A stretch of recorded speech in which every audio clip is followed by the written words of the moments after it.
হঠাৎ হাঁটতে গিয়ে খেলাধুলা করার সময় কিংবা ঘুমের ঘোরে পায়ের মাংসপেশিতে প্রচণ্ড টান লেগেছে। এই যন্ত্রণাদায়ক অভিজ্ঞতা অনেকেরই হয়, যাকে চিকিৎসা বিজ্ঞানের ভাষায় বলা হয় মাসল পুল বা মাংসপেশিতে টান। এমন হলে ব্যথায় পা নাড়ানো কঠিন হয়ে পড়ে। কেন এমন হয় এবং সাথে সাথে কি করলে দ্রুত আরাম পাবেন, চলুন জেনে নিই আজকের বিশেষ প্রতিবেদনে। পেশিতে টান পড়ার নির্দিষ্ট কোনো সময় নেই, তবে বেশ কিছু কারণে এটি হতে পারে। অতিরিক্ত পরিশ্রম, হঠাৎ ভারী কোনো কাজ করলে বা অতিরিক্ত ব্যায়াম করলে পেশিতে টান পড়তে পারে। পানির অভাব, শরীরে পানি শূন্যতা বা ডিহাইড্রেশন দেখা দিলে পেশির স্বাভাবিক সংকোচন প্রসারণ ব্যাহত হয়। ক্যালসিয়াম, ম্যাগনেসিয়াম বা পটাশিয়ামের মতো খনিজ উপাদানের অভাব হলে পেশিতে টান পড়ে। শীতের রক্ত চলাচল কিছুটা ধীর হয়ে যাওয়ায় মাংসপেশি শক্ত হয়ে টান লাগার ঝুঁকি বাড়ে।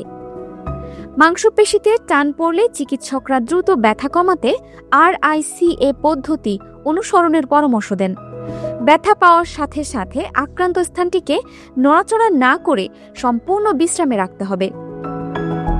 আঘাতপ্রাপ্ত স্থানে 10 থেকে 15 মিনিট বরফ সেঁক দিন। এটি ফোলা কমাতে এবং রক্তক্ষরণ বন্ধ করতে সাহায্য করে। মনে রাখবেন, সরাসরি পেশিতে বরফ না দিয়ে একটি কাপড়ে জড়িয়ে ব্যবহার করুন। ফোলা কমাতে আক্রান্ত স্থানটিতে ইলাস্টিক ব্যান্ডেজ বা ক্রেপ ব্যান্ডেজ দিয়ে হালকা চেপে পেঁচিয়ে রাখুন, তবে খুব বেশি শক্ত করে বাঁধবেন না। আক্রান্ত স্থানটিকে হৃৎপিণ্ডের উচ্চতার চেয়ে কিছুটা ওপরে রাখার চেষ্টা করুন, যা ফোলা কমাতে সহায়ক। ব্যথা হলে অনেকেই সাথে সাথে গরম সেঁক দেন বা জোরে জোরে মালিশ করেন।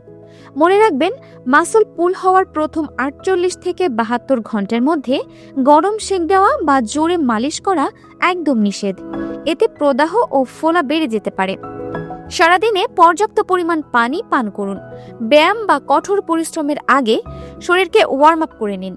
পটাশিয়াম ও ম্যাগনেসিয়াম সমৃদ্ধ খাবার যেমন কলা, ডাবের পানি এবং শাকসবজি নিয়মিত ডায়েটে রাখুন। সাধারণত ঘরোয়া যত্নেই মাসল পুল সেরে যায়। তবে যদি ব্যথা দীর্ঘস্থায়ী হয়, আক্রান্ত স্থান কালো হয়ে যায় কিংবা পা নাড়ানো অসম্ভব হয়ে পড়ে, তবে দেরি না করে অবশ্যই বিশেষজ্ঞ চিকিৎসকের পরামর্শ নিন।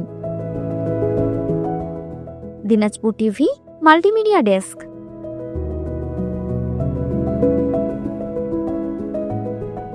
দিনাজপুর টিভি মানুষের জীবনের কথা বলে।